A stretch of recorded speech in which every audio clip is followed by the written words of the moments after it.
ধান্দাবাজি বন্ধ করেন।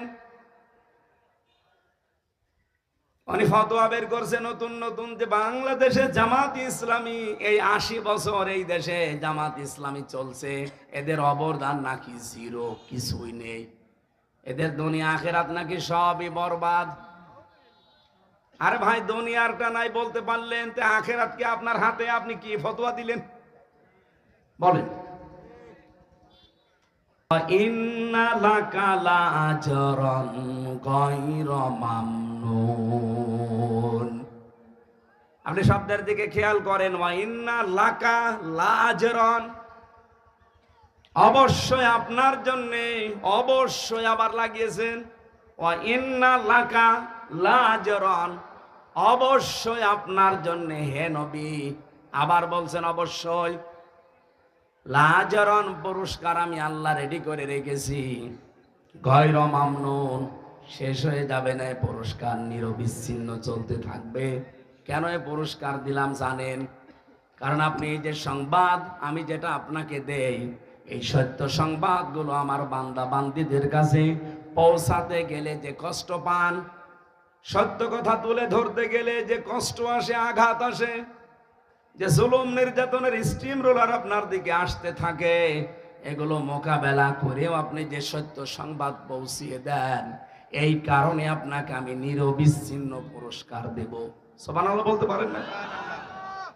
নবী যদি সত্যের কথাগুলো সঠিকভাবে তুলে ধরতে পারে, এই পৃথিবীতে যারা সাংবাদিক তাদেরও উচিত, যারা এই দেশে নেতৃত্ব দেয় তারা যদি আদর্শ হিসাবে নেতা গ্রহণ করতে হলে মুহাম্মদুর রাসূলুল্লাহকে গ্রহণ করবে না? বলেন না কেন? কেউ যদি স্বামী হতে চায়, আদর্শ স্বামী, সে মুহাম্মদুর রাসূলুল্লাহর মতো হবে। কথা বলা লাগবে। কেউ যদি নানা হতে চায়, তাহলে আদর্শ নানা হতে হলে মুহাম্মদুর রাসূলুল্লাহকে ফলো করা লাগবে। কথা বলেন। কেউ যদি রাষ্ট্রনায়ক হতে চায়, তাহলে আদর্শ রাষ্ট্রনায়ক হতে হলে তাকে মুহাম্মদুর রাসূলুল্লাহকে ফলো করা লাগবে। এইটা বলতে বলতে আমার মাত্র 6 মিনিট সময় ছিল, পুরাটা গোছাতে পারি নাই। আমি একবারেই বলেছিলাম, বলে না কেন? আমি কয়েকটা সাংবাদিক সংবাদপত্রের রিপোর্ট অনুযায়ী 3 বছর জেলে ছিলাম, বিশেষ করে যুগান্তর, টেলিভিশনের ভেতরে ডিবিসি, সময় টিভি, আর টিভি, এরা এমন এমন ভাবে কালার করার জন্য নিউজ বানায়। হ্যাঁ, আমি কথা বলেছি ঠিক, কিন্তু কথাগুলোরা আগের কথা পরের কথা কেটে মাঝখানটা দিয়ে দেয়। এমন ভাবে হেডলাইন বানায় যে দোষ আমারই মনে হয়, অথচ পুরা 1.5 ঘন্টা 2 ঘন্টা বক্তব্য শোনে না, মাত্র 1.5 মিনিট 2 মিনিট শোনে। আমি সাংবাদিকদের সম্মানার্থে যে কথাগুলো বলেছিলাম, ওখানে প্রায় 6 মিনিট, সেখানে মাত্র 25 সেকেন্ড দিয়েছে, আর 5 মিনিট 35 সেকেন্ড কেটে দিয়েছে। মানুষ তো এমনি ভুল বসবে। আর এটা শোনার পরে আগা নেই মাথা নেই। এই যে কিছু পীর নামে কলঙ্ক, এগুলো আমি কলঙ্কই বলি, কারণ যাদের পেট পূজা ধান্দাবাজি ছাড়া দুনিয়ায় কিছু নেই, খালি গলাবাজি ধান্দাবাজি করে চলছে, মানুষকে ধোকা দিয়ে বোকা বানিয়ে এরা ফতোয়া দেওয়া আরম্ভ করে দিল, হামজা কাফের। আপনি জানেন, কেউ যদি কাফের না হয়, ওইটা কিন্তু ঘুরে যে বলবে তার দিকে যায়। কথা বলেন না কেন? আমার মনের অবস্থা তো আপনি জানেন না, আমি কোন নিয়তে বলেছিলাম, কোন সিচুয়েশনে বলেছিলাম, কোন অবস্থায় বলেছি, ওটা আমি জানি আর আমার আল্লাহ জানে। কারণ আমলের ফলাফল নিয়তের উপরে নির্ভরশীল। ইন্নামাল আমালু বিন্নিয়াত, এই কথা বলছেন। আমার আকীদার বিষয়, তার প্রকাশ করার বিষয় না, এটা তো মনের বিষয়। আমি রাসূলুল্লাহকে খাটো করার জন্য ওনাকে এই সংবাদ সম্মেলনে সাংবাদিকদের এই মত বিনিময় সভায় আমি ওনাকে সাংবাদিক বলে ডাক দিয়েছি না, আমি বলেছি রাসূলও সংবাদ পৌঁছিয়েছেন, আপনারা যদি সংবাদ রাসূলের মতো পৌঁছান, আপনাদেরকেও আল্লাহ পুরস্কার দেবে। এই কথাটা ভুল কিসের? আপনি কাটছাট করে শুনলে তো ভুল মনে হবে। এটা নিয়ে সারা দেশে কিছু মানুষ, যারা কুয়ার ব্যাং, 4 দেওয়ালের মাঝে যাদের অবস্থান, এরা ফতোয়াবাজি আরম্ভ করে দিল। কেন নবীকে সাংবাদিক বলল? অথচ নবী শব্দের শাব্দিক অর্থ হচ্ছে সংবাদ বাহক। যারা সংবাদগুলো বহন করে নিয়ে বেড়ায় তাদেরকে বাংলায় সাংবাদিকই বলে। উনি আমারে বলছে আমি সাংবাদিক নবীকে বলি না, বলি মেসেঞ্জার। মেসেঞ্জার মানে কি? মেসেঞ্জার তো আরো খারাপ শব্দ। ব্যাংকে যতগুলো পোস্ট আছে দেখবেন তার একটা পোস্ট আছে মেসেঞ্জার। এই যে চা মাটি নিয়ে দেয় পানি মানি, খুব ভালো পোস্ট। এই কথা বলছে না কেন? রসুল শব্দটা এসেছে রসুলুন থেকে, রেসালাত। এই রেসালাত শব্দের শাব্দিক অর্থ হচ্ছে পিয়ন। সংবাদ বহন করে যারা নিয়ে যায় তাদেরকে পিয়ন বলা হয়। কথা বলে না কেন? কিন্তু রসুল্লাহকে পিয়ন আপনি বলতে পারবেন না। এই হিসাবে আমি যদি মুখ ফসকে বলেও ফেলি রসুল্লাহ বা নবী মানে সাংবাদিক, আমি তো সরি বলেছি, আমি তো মাপ চেয়েছি। এমনকি রাতে তাহাজ্জুদ পড়েও আমি মাপ চেয়েছি। আমি আশা করছি আমার আল্লাহ আমাকে মাফ করে দেবে। কিন্তু আপনি কাফের বলে কি করলেন? আমার মনের অবস্থা আপনি জানেন না। আন্দাজে কাফের ফতোয়া দিয়ে আপনি এখন নিজেই কাফের। আজকে ফেসবুকে একজন লিখেছে অমক পীর সাহেব কাফের, আসলেও কাফের।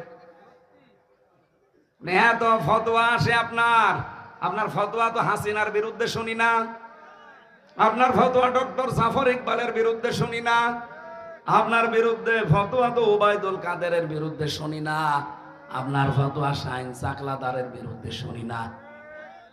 আপনার যত ফতোয়া সব আমির হামজা আর মিজানুর রহমান আজহারির বিরুদ্ধে। আপনি যে নাম নিয়ে বসে আছেন, এই নামটাই তো আমার কাছে মনে হয় যে এটা একটা নতুন জিনিস। ইসলামে পীর বলে কিছুই তো আমরা পাই না। কিসের পীর আপনি? আমি আপনাকে ছোট খাটো করার জন্য না, পীর শব্দটা যে নিয়েছেন এটা কোন জায়গায় আছে বলেন? আপনি যে বলছেন নবীকে সাংবাদিক বলা যাবে না, মেসেঞ্জার বলা যাবে কোন ফাঁকে? আপনি যে নিজেই বললেন নবী মেসেঞ্জার। এই কথা বললে নবীর সম্মান আরো খাটো হয়। ব্যাংকে যারা পানি চা টেনে দেয় তাদেরকে আমরা মেসেঞ্জার বলি। এরকম একটা পোস্ট আপনি নবীর নামে লাগিয়ে দিলেন। আর সাংবাদিক যে কত উপরের পোস্ট, সেটাকে আপনি ফালতু শব্দ বললেন। উল্টা পাল্টা নাম দিয়ে আবল তাবল করে আমারে নাই ছোট করেন। কিন্তু সারা পৃথিবীর যারা হক্কানি সাংবাদিক, যারা ন্যায় পরায়ণতার উপরে টিকে আছে, সাংবাদিক মাহমুদুর রহমানকে আপনি খাটো করেছেন। এক কথা বলছেন না কেন? সাংবাদিক ইলিয়াসকে আপনি খাটো করেছেন। সাংবাদিক কনক সরোয়ারকে আপনি খাটো করেছেন। যারা জীবনের উপরে রিস্ক নিয়ে সংবাদগুলো প্রচার করে সেইটাকে আপনি ফালতু বললেন। আমি যে কথা তুলেছিলাম এটা বোঝানোর জন্য বলছি, খেলাফতের দায়িত্ব পালন করা দরকার জমিনে। আজ হাজারো পীর এই দেশে, 48,000-এর উপরে পীর। আমি তো যতটুকু খোঁজ রাখি পৃথিবীতে এমনও দেশ আছে যে 48,000 মানুষও নেই, অথচ পীর এই দেশে 48,000। এত পীর, একটা কেউ রাজপথে পাওয়া যায় না, জমিনে পাওয়া যায় না। নর্থ সাউথ বিশ্ববিদ্যালয়ে কোরআনের উপরে লাঠি দিয়েছে, থুতু দিয়েছে, সেখানে ফতোয়াবাজি করতে পারো না। 48,000 পীর যদি একবারে রাজপথে নেমে বলে এর বিচার না হলে কেউ দরবারে ফেরত যাব না, বিচার কালকে হবে। কোথায় আছেন আপনি? আপনি তো শুধু ভড়ি আর জব বানিয়ে ব্যস্ত আছেন। আপনি বলেন তো বাংলাদেশের একটা পীরকে দেখান যার ভড়ি বড় না, দেখান। আমি তো যতগুলো দেখেছি ওদের ভড়ি আর জহব্বা ছাড়া কিছু পাইনি। এত বড় বড় ভড়ি, যেটা ফতোয়াবাজি করে কাফের বলে, ওরও ভড়ি এরকম। চেয়ারে বসলে মনে হয় যে মাগুর মাছ, পেট মোটা মাছ।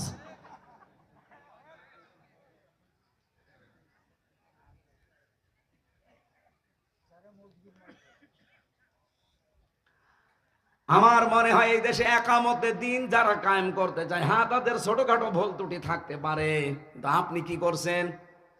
তাদের মতো এই 17 বছর জেল জুলুম সহ্য করেছেন, একটা বার জেলে গেছেন আপনি। রিমান্ড কি বলছেন? 11 ঘন্টা আমার টাঙিয়ে রেখেছিল উল্টো করি মাথায় দড়ি দিয়ে। আপনারা কয় ঘন্টা টাঙিয়েছে?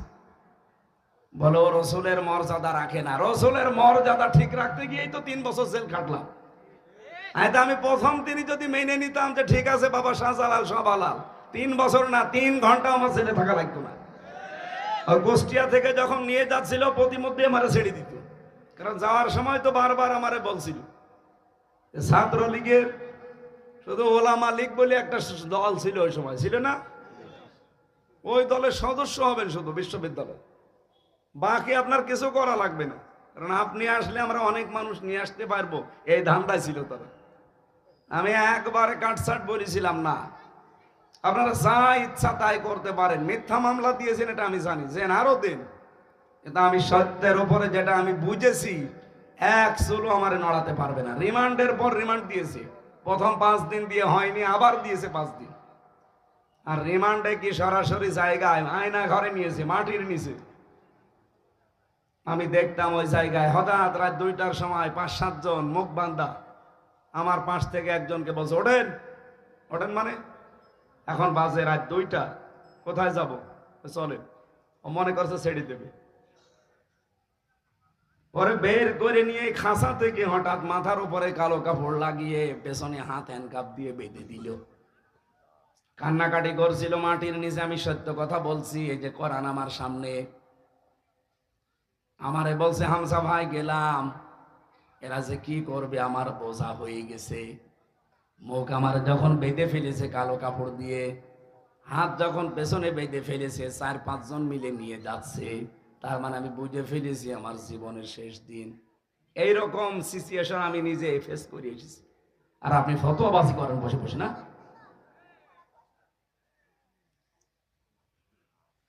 কত মানুষকে এখনো পর্যন্ত, যদি হাসিনা থাকতো আমার মনে হয় আয়না ঘরে থাকা লাগতো। একই কথা বলছেন না? কত মানুষ 5 বছর 7 বছর আমি যেখানে ছিলাম সেই রুমে, তার পাশে দেওয়ালে লেখা ছিল তারিখ দিয়ে 2009-13 সালে ওখানে তারিখ দেওয়া, 8-8-2013 এভাবে তারিখ দিয়ে দেওয়ালে লিখে রেখেছে।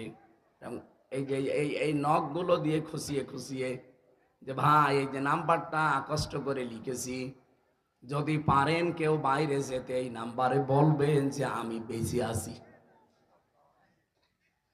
এই দৃশ্য দেখে একটা মানুষ ঠিক থাকতে পারে? কোথায় 13 সাল আর কোথায় 24 সাল? এতগুলো বছর তার জীবনে চলে গেছে, লোকটা জানে না যে এখন কোন বছর, লোকটা জানে না যে এখন আসলে কোন মাস, কোন দিন, এটা কি বার, কয়টা বাজে, কিছুই জানে না। দিনের পর দিন, বছরের পর বছর তার মাথার উপর দিয়ে, তার জীবনে কোনো ঈদ নেই, জমার নামাজ নেই।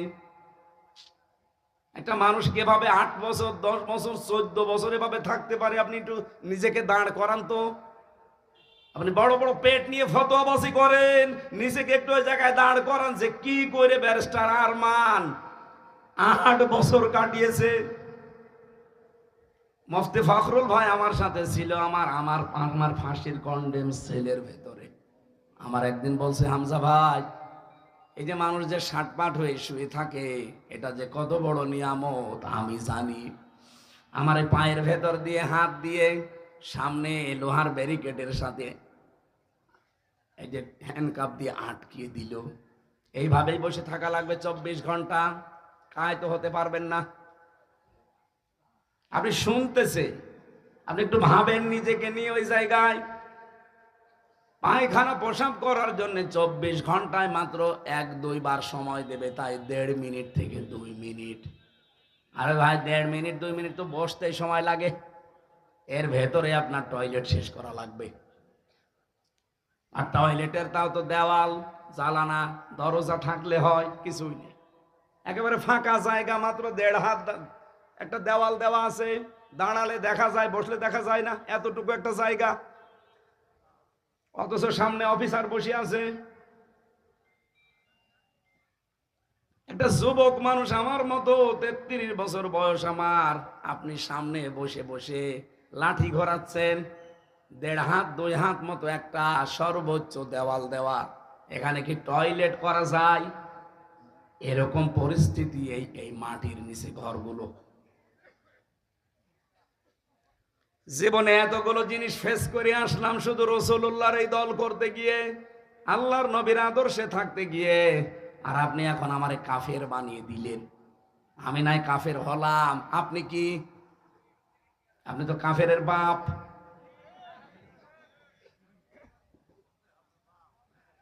ঝড়ি নিয়ে বসে আছেন, কাফের বলবো যারে তারে। আমার এবছর দিয়ে আরম্ভ করলেন, আগামী বছর মনে হয় হাফিজরে দিয়ে আরম্ভ হবে, কারণ ও তো ফতুয়ার ঝড়ি নিয়ে বসে আছে। আপনি জামাত ইসলামের বিরুদ্ধেও বিষোদ্গার করেন যে 80 বছরে নাকি তাদের কোনো অর্জন নেই। আপনার নজরে পড়ে না অর্জন? এদের এত হাসপাতাল, এত ব্যাংকিং ব্যবস্থা। বাংলাদেশ জামাত ইসলামী এই দেশে যা করেছে, ৭৩টা দল এই দেশে, সবাই যদি এভাবে করতো এই দেশ সোনায় সোহাগা হয়ে যেত। আর ওর চোখেই পড়ে না যে এদের নাকি কোনো অবদানই নেই। গণতন্ত্র গণতন্ত্র এই ফতোয়া তোলে যে গণতন্ত্র হারাম, এই জন্য ওদেরকে আমি দেখতে পারি না। আরে ভাই, আমি কোনদিন আমরা বলেছি যে গণতন্ত্র হালাল? বলেছি আমরা? আর ওটা তো হারাম আমরাও জানি। এই বাংলাদেশে এখন ইসলাম কায়েম করার জন্য কোন পদ্ধতিতে আপনি যাবেন বলেন? আন্দাজে এক ফতোয়া দিয়ে দিলে হয়ে গেল। আপনি কি আফগানিস্তানের, আপনি কি সিরিয়ার, এরকম দেশের সশস্ত্র বিপ্লবের মাধ্যমে দেশে ইসলাম প্রতিষ্ঠা করার সেই কায়দা কৌশল, সে জায়গাগুলো কই? যে কোনো একটা ভাবে তো এগিয়ে যেতে হবে। আমাদের চারিদিকে শত্রু। পৃথিবীর অন্যান্য মুসলিম দেশগুলোর দিকে তাকান। আমি তো 57টা মুসলিম দেশের খবর জানি। অন্তত তাদের আশেপাশে আরো 2-3টা মুসলমান দেশ আছে, বর্ডারের সাথে বর্ডার লাগানো। আর আমরা এমন একটা ভূখণ্ড পেয়েছি, আমাদের চারিদিকে শয়তান। প্রতিবেশী নামে একটা কলঙ্ক। এতদিন যাই ছিল, এই 15 থেকে 20 বছরে যা অবস্থায়, এই পৃথিবীর নিকৃষ্ট শয়তান মোদি যে আল্লাহর ঘর মসজিদ পর্যন্ত ভেঙ্গে গুড়িয়ে দিয়েছে। এখনো ভাঙছে বিভিন্ন মসজিদ। ভারতের এমনও জায়গা আছে, মুসলমানেরা যদি গরু জবাই করে ওই মুসলমানের জোহব্বা কেটে ফেলে, এমন জায়গায় আছে। এত বড় শত্রু দিয়ে আমাদের দেশটা ঘেরা। আর একটার সাথে একটু বর্ডার ছিল, নদীর সাথে মায়ানমার, ওটা আরো বড় শত্রু। নিজেদের দেশ বাংলাদেশের চাইতে 3 ডবল বড়। আমাদের 56,000 বর্গ মাইলের দেশ, এই দেশের চাইতে 3 ডবল বড় মায়ানমার। এত বড় বিশাল দেশ। আমি কয়েকদিন আগেও গিয়েছিলাম টেকনাফে, উখিয়ায়। রাত 12:30টার সময় আমারে নিয়ে গেল এই রোহিঙ্গাদের দেখার জন্যে। প্রশাসনের এক ভাই ছিল পরিচিত, বলছে চলেন দেখে আসি রোহিঙ্গা, কারণ ওদের রাত 9টার পরে বের হওয়া নিষেধ। এখন তো 12:30 বাজে, চলেন যায়। প্রায় ½ কিলোমিটার নিয়ে গেল। ওদের ছেলে মেয়ে বেশি, এসেছিল 11 লাখ, এখন শুনছি 25 লাখ। আল্লাহর নামে জন্ম দিয়ে যাচ্ছে। অথচ যেই দেশ থেকে ওদেরকে পাঠিয়েছে পিটিয়ে পিটিয়ে, ওই দেশে জায়গা আমাদের চাইতে 3 ডবল বড় জায়গা পড়ে আছে। নিজের দেশের মানুষকে, জনগণকে থাকতে দেয়নি, পাঠিয়ে দিয়েছে পিটিয়ে। এতটুকু ছোট্ট একটা দেশে তারপরেও তো আমরা 11 লাখ, এখন প্রায় 24-25 লাখ মানুষ আমরা রেখে দিয়েছি, কিছুই তো বলি না। বিশ্বে আমাদের মতো উদার আমার মনে হয় আর কোন দেশের মানুষ নেই। আমার ভাইরা, আল্লাহ আমাদেরকে খলিফা করে পাঠিয়েছিলেন কোথায় বলেন তো? আরো জোরে বলেন। জমিনে থাকার দরকার নেই? আরো জোরে। এই জমিনে যদি থাকতে হয়, এই জমিনে আমরা এখন আমাদের 56,000 বর্গ মাইলেই দেখতে পাচ্ছি প্রায় 73টা দল কাজ করছে জমিনে, তার ভেতরে আমরাও একটা। আমার এবার প্রশ্ন যশোরবাসীর কাছে, এই 73টা দলই কি জান্নাতে যাবে? না। নবীজি বলেন মাত্র একটা দল জাহান্নামে জান্নাতে যাবে, আর 72 দল সব জাহান্নামে যাবে। ওই একটা দল কারা? মানা আলাইহি ওয়া সাহাবি। এক আলিফ টান আছে। নবীজি বললেন, যারা আমি নবী এবং আমার সাহাবীদেরকে দেখে দেখে চলবে তারাই ওই এক দলে আছে, আর বাকি সব দল আছে ওই 72 কাতারের ভেতরে। এবার আমার প্রশ্ন, আমরা নবীকে এবং সাহাবীদেরকে দেখে চলি কিনা? বিশ্বনবী মুহাম্মদ রাসূলুল্লাহকে দেখে চলা মানে শুধু তার জুব্বা আর দাড়ি নেওয়া না। আল্লাহর নবী মুহাম্মদ রাসূলুল্লাহ জীবনে যা করেছিলেন তার এই 40 থেকে 63 এই 23 বছরে আপনাকে তাই করা লাগবে। এই কথা বলে না কেন? আমরা সত্যি করে বলছি তাই করতে পারি না? পারি না। আমাদের দেশে হয়তো আমরা দাড়ি রাখতে পারি, জুব্বা গায়ে দিতে পারি, সর্বোচ্চ মসজিদে 5 ওয়াক্ত নামাজ পড়তে যেতে পারছি। এই নবীজির জীবন কি এতটুকুই ছিল? আরো জোরে বলেন। বিশ্বনবী মুহাম্মদ রাসূলুল্লাহ রাষ্ট্রনায়ক ছিলেন, উনি রাষ্ট্রপতি ছিলেন। রাজনীতি না করলে উনি রাজনীতি না করে রাষ্ট্রপতি হলেন কি করে? যারা আজ বলে যে হুজুররা রাজনীতি করে কেন, আমার মনে হয় ও নবীজির জামানায় থাকলেও এই কথাই বলতো। মুহাম্মদ আবার রাজনীতি করে কেন? তো নবীকে যদিও কথা ওই সময় কাফেররা বলতে পারে, এখনকার ওদের আন্ডা বাচ্চা আমাদের বলবে 1 আর 2। 1500 বছর আগের দিকে তাকান, ঠিক কাফেররা ওই জামানায় বলেছিল মুহাম্মদ কাবা ঘর নিয়ে থাকো, বাইরে আসবা না, বাইরে আমাদের সব পরিবার সমাজ আর রাষ্ট্র আমরা চালাবো, তুমি এই কাবা ঘর নিয়ে থাকো, কোনো অসুবিধা নেই। বিশ্বনবী মুহাম্মদ রাসূলুল্লাহ মেনেছিলেন। আরো জোরে বলেন। তিনি ডাক দিলেন, কাফেরেরা, কুলিয়া আইয়ুহাল কাফিরুন লা আ'বুদু মা তা'বুদুন। হে কাফেরেরা, তোমরা যার ইবাদত করো আমি তার ইবাদত করি না, আর আমি যার ইবাদত করি তোমরা তার ইবাদত করো না। লাকুম দীনুকুম ওয়ালিয়া দীন। সুতরাং তোমাদের ধর্ম তোমাদের জন্য, আমার দিন আমার জন্য। আমার ভাইরা, আমি আয়াত দিয়ে যেটা বোঝাতে চাই আপনাদের, যেহেতু একটা আয়াত পড়েছিলাম সূরা আরাফ 181, 82, 83, এতগুলো আয়াত আমি এমনিতেই পড়ি না, একটা আয়াতের তাফসীর করব আজকে। আল্লাহ পাক বলেন, মিম্মান খালাকনা উম্মাতুন ও মিম্মান খালাকনা। আল্লাহ এখানে নিজে ফাইল, নিজে কর্তা। রব্বুল আলামিন বলেন, অবশ্যই আমি আল্লাহ নিজে বানিয়েছি। এই পৃথিবীতে যত মানুষ বানিয়েছি বিভিন্ন দলে বিদলে তারা বিভক্ত হয়ে আছে, কিন্তু এই দলের ভেতরে একটা দল আমি আল্লাহ, তাদের পরিচয় তোমাদেরকে তুলে ধরলাম, দেখো তো তোমরা তাদের ভেতরে আছো কিনা। যারা মানুষকে ইয়াহদুনা বিল হক, সৎ পথ দেখায়। আজ বাংলাদেশে কত মানুষ আছে, কত পথ দেখাচ্ছে, কিন্তু একটা দলকে আমরা দেখি তারা আমার আল্লাহর বিধানের দিকে তারা ডাকতেছে। এক কথা বলে না কেন? তারা কিন্তু ডাকছে তার বাবার দিকে না, তার স্বামীর দিকে না, এমনকি তার পূর্বপুরুষদের দিকেও ডাকে না। তারা ডাকলেই বলে ইয়াহদুনা বিল হক। এ পৃথিবীতে হক হচ্ছে আল্লাহ, হক হচ্ছে আল্লাহর বিধান, এজন্য তারা ডাকে আল্লাহর বিধানের দিকে। আয়াতের তাফসীর পড়তে গিয়ে আমি সূরা শুরার 13 নম্বর আয়াতের মাঝের অংশটা মিলিয়েছিলাম। আল্লাহ পাক বলেন, হে নবী, আপনি যেদিকে মানুষকে ডাকেন যে আসো আমরা আল্লাহর বিধান কায়েম করি এই জমিনে। আল্লাহ শুধু নামাজের বিধান দেয়নি, যাকাতের বিধান দেয়নি, এরকম বিধান দিয়েছেন 500। কত? এই 500 বিধানের কথা যখন বলবেন কি হবে জানেন? কাবুর আলাল মুশরিকিনা মা তাদউহুম ইলাইহি।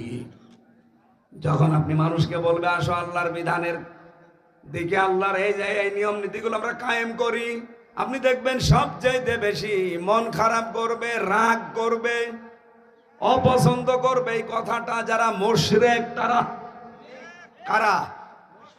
বলেন বলেন। আমি নাম ধরেই বলছি, বাংলাদেশ জামাত ইসলামী, এরা কি আল্লাহর বিধান কায়েম করার কথা বলে না? বলে না? তাহলে এদের এই কথা শুনলে যারা বলে যে এটাও আমাদের মতো রাজনীতি, এরা কথা শুনলে বলে যে এটাও আমাদের মতো ধান্দাবাজি, আরে এরা ডাকে আল্লাহর বিধান কায়েমের জন্য। আল্লাহ বলছেন এই কথা বললে রাগ করবে, মন খারাপ হবে, উল্টা পাল্টা ফতোয়া দেবে যারা মুশরিক তারা। তাহলে আপনি কি মুশরিক? এই বাংলাদেশে এখন তো মুশরিক কারা এটা প্রমাণ হয়ে যাচ্ছে। প্রশ্ন আসতে পারে, কই আমি তো শিরিক করি না, আমি তো মুশরিক না। আপনি টের পাচ্ছেন না? আপনি মুশরিক কিনা আপনি টের পাচ্ছেন না? অবশ্যই আপনি শিরিক করছেন, নয়তো আপনার খারাপ লাগে কোন কারণে? আপনার যদি ঈমান থেকেই থাকে, আমি এবার একটা দলিল বলছি, দেখেন আপনার ঈমান আছে ঠিক আছে। নবীজি বলেন ওযু করলে যেমন ওযু ভেঙে যায়, নামাজ পড়লে যেমন নামাজ ভেঙে যায়, ঈমান আনলেও মানুষের ঈমান ভেঙে যায়, নষ্ট হয়ে যায়। আজ যারা দিন কায়েমের কথা শুনলে রাগ করেন, তাদের যে ঈমান ভেঙে গেছে, নষ্ট হয়ে গেছে, এই কারণে তাদের রাগ হয়। আপনি মিলাবেন এই 10টা আপনার ভেতরে থাকলে, আপনি ঈমানদার দাবি করলো ঈমান নেই, আপনি বেঈমান, আপনার ঈমান ভেঙে গেছে, নষ্ট হয়ে গেছে। 1 নম্বরে আল্লাহর ইবাদতে কাউকে শরীক করা। এখন ইবাদত কি? খালি নামাজ পড়া ইবাদত? রোজা রাখা ইবাদত? বলেন বলেন। আল্লাহ পাক এই পৃথিবীতে ইবাদত হিসাবে দিয়েছেন যাকাত। আপনি সেই যাকাতের বিধান মানেন না, নিয়ে এসেছেন ওর পাশাপাশি সুদ। তাহলে এটা আল্লাহর সাথে শরীক কিনা? এদেশে নেই শরীক। 2 নম্বরে, হ্যাঁ এটা দলিল পাবেন সূরা নিসার 48 নম্বর আয়াতে, সূরা মায়েদার 72 নম্বর আয়াতে, ইন্নাল্লাহা লা ইয়াগফিরু আন ইউশরাকা বিহি ওয়া ইয়াগফিরু মা দুনা যালিকা লিমান ইয়াশা ইন্নাহু মা ইউশরিক বিল্লাহি ফাকাদ হারামাল্লাহু আলাইহিল জান্নাহ। 2 নম্বরে পেয়েছি আল্লাহ ও বান্দার মধ্যে কাউকে মধ্যস্থকারী যারা বানায়, এটা সূরা ইউনূসের 18 নম্বর আয়াতে আছে। এটা পৃথিবীর অন্য কোন দেশে না থাকলেও বাংলাদেশে আছে। এরা আমরা ধরেই বসে আছে যে বাবা ছাড়া আল্লাহ পাওয়া সম্ভব না, অথচ কোরআনে 13টা আয়াত আল্লাহ নাযিল করেছেন প্রায় একরকম। 13টা আমি পেয়েছি, আরো যারা বেশি গবেষণা করে আরো বেশি পাবেন। কোরআনে কারিমে আল্লাহ বলেন আমি এবং আমার বান্দার মাঝে কোনো দালাল লাগবে না, কোনো মাধ্যম লাগবে না, সরাসরি তোমরা আমি আল্লাহকে ডাকবে। আলাইসাল্লাহু বিকাফিন আবদা, আমি কি আমার বান্দার জন্য যথেষ্ট না যে দালাল ধরা লাগবে? হ্যাঁ কথা বলেন না কেন? কত পীর নামে ভণ্ড কলঙ্ক, তারা দালাল হয়ে বসে আছে, মধ্যস্থ করবে উনি। আল্লাহ আমার মালিক, আমি তার বান্দা, এর মাঝে মধ্যস্থকারী কেউ লাগবে না। যারা মনে করেন তাদের ঈমান ভেঙে গেছে। এটাকে আমি বানালাম না, কোরআনে আছে। সূরা ইউনূস কত নাম্বার আয়াত বললাম? 18। লিখে নেন, তুলে নেন, রেকর্ড হচ্ছে, বাড়িতে মিলাবেন যে আপনার ঈমান আছে না গেছে, আপনি নিজেই টের পাবেন। 3 নম্বরে কাফেরকে যারা কাফের মনে করে না, সূরা আলে ইমরানের 28 নম্বর আয়াতে আছে। 4 নম্বরে মুসলিমদের বিরুদ্ধে মুশরিকদেরকে যারা সমর্থন এবং সহযোগিতা করে, যারা বলে আমরা শরিয়া আইন বিশ্বাস করি না, এরা মুশরিক কিনা বলেন তো? বলেন বলেন। বাংলাদেশে কত আলেম নামে জালেবাজ ইসলাম পন্থীদের সমর্থন করে না, করে মুশরিকদের। তাদের ঈমান আছে না গেছে? আমি মনে হয় এটা বানালাম না। এর দলিল হচ্ছে সূরা মায়েদা 51 নম্বর আয়াত, সূরা তাওবা 23 নম্বর আয়াত। বাড়িতে মিলিয়ে দেখবেন তাফসীর সহ। 5 নম্বরে জাদু করা এবং জাদু শেখানো, জাদু শিক্ষা করা এবং শেখানো, 2টা করলে ঈমান চলে যায়, নষ্ট হয়ে যায়। সূরা বাকারার 102 নম্বর আয়াতে আছে। 6 নম্বর দ্বীনের কোনো বিধান নিয়ে যারা ঠাট্টা বিদ্রূপ করে, এটা তাওবায় আছে, সূরা তাওবার 65-66 নম্বর আয়াতে। 7 নম্বরে দ্বীন ইসলাম থেকে যারা মুখ ফিরিয়ে নেয়, সূরা সেজদার 22 নম্বর আয়াতে আছে। আমান আরাদা আন যিকরি, না, আমান আসলামু মিম্মান, না ওটা না, সাতা মনে আসে না আমার কাজের সময়। আমান আসলামু মিম্মান যুক্কিরা বিআয়াতি রাব্বিহি সুম্মা আরাদা আনহা, ইন্না মিনাল মুজরিমিনা মুনতাকিমুন।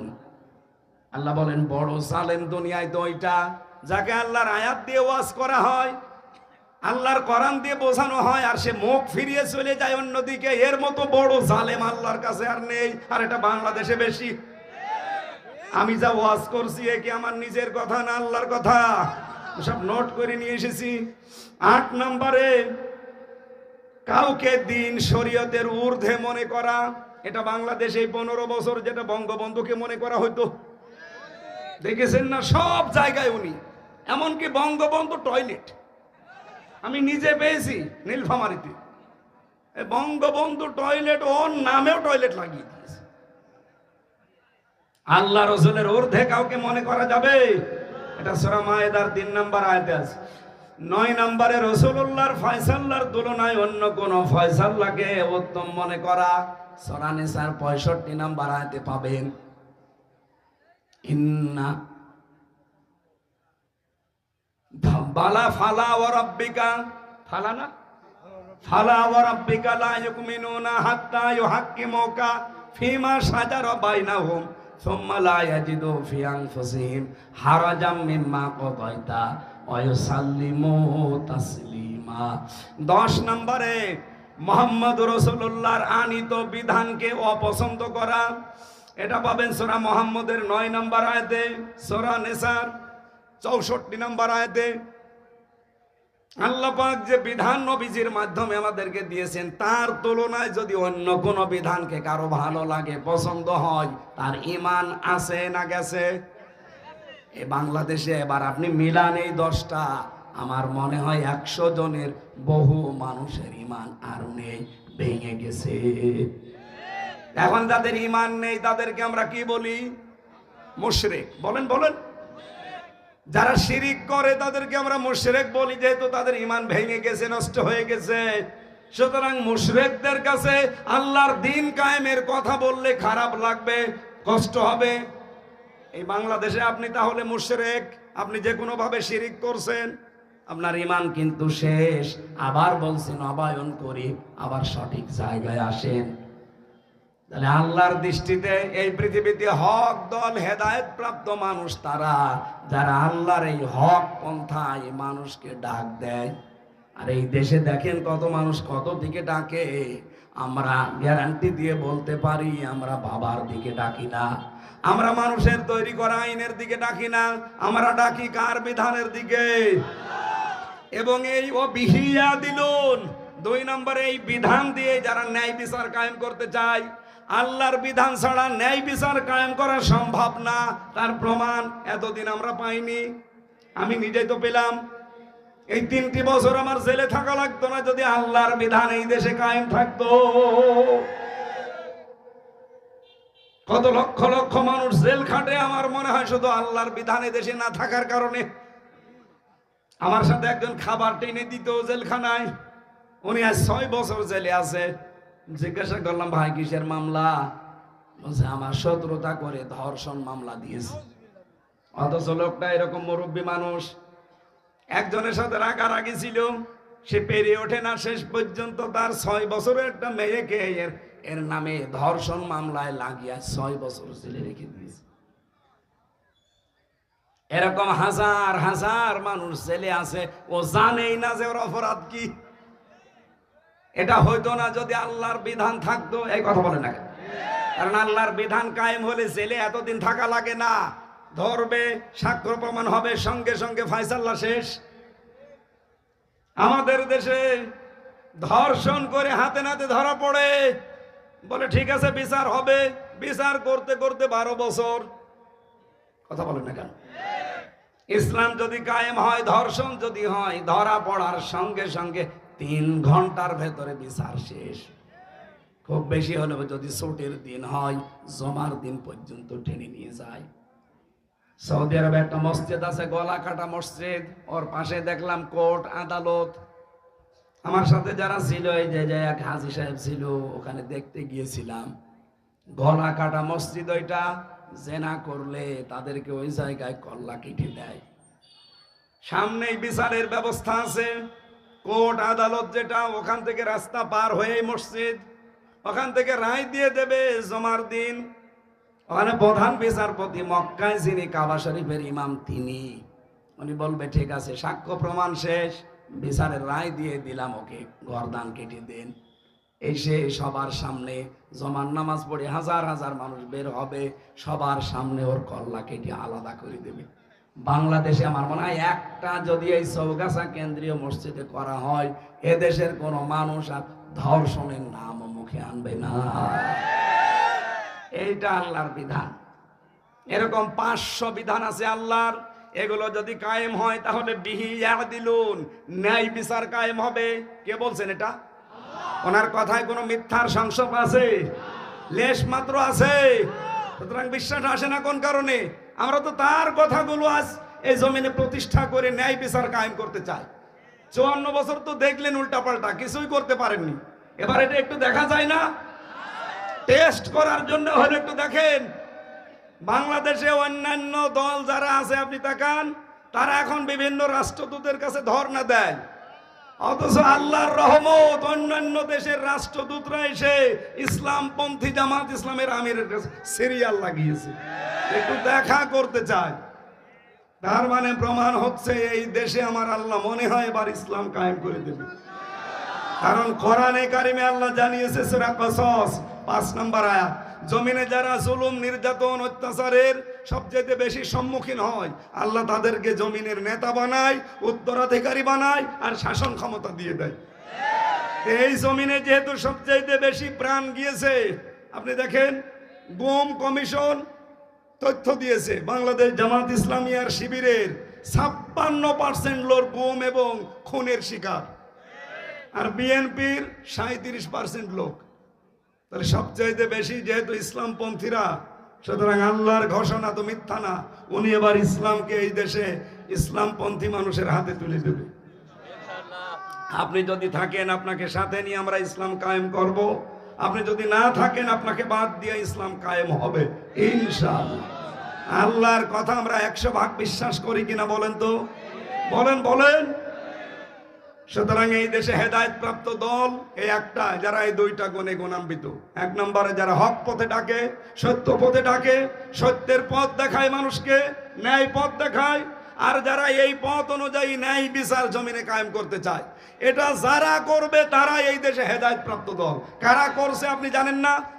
নাম ধরা লাগবে কোন কারণে? আপনি তো টের পাচ্ছেন না। পারলে আপনি সূরা আরাফের 181 নম্বর আয়াত বিস্তারিত তাফসীর সহ পড়েন, দেখবেন আমি যেটা বলতে চাই এটা চলে আসবে। আপনি আশা করছি এই দুইটা গুণ যাদের ভেতরে পাবেন সেখানে থাকবেন, আমিন। যেহেতু অনুষ্ঠানটা ধরা লাগবে, এখন 9:15 বাজে, আমি মাওলানা হাফিজুরকে 2 মিনিট সময় দিচ্ছি, উনি একটা কাজ করবে। কেউ উঠে যাবেন না ভাই, মোনাজাত করে বাড়ি যাবো আমরা, একটু তাড়াতাড়ি ভাই। একটা হলে এটা আমি আরো ভাই আমাদের যেহেতু আরেকটা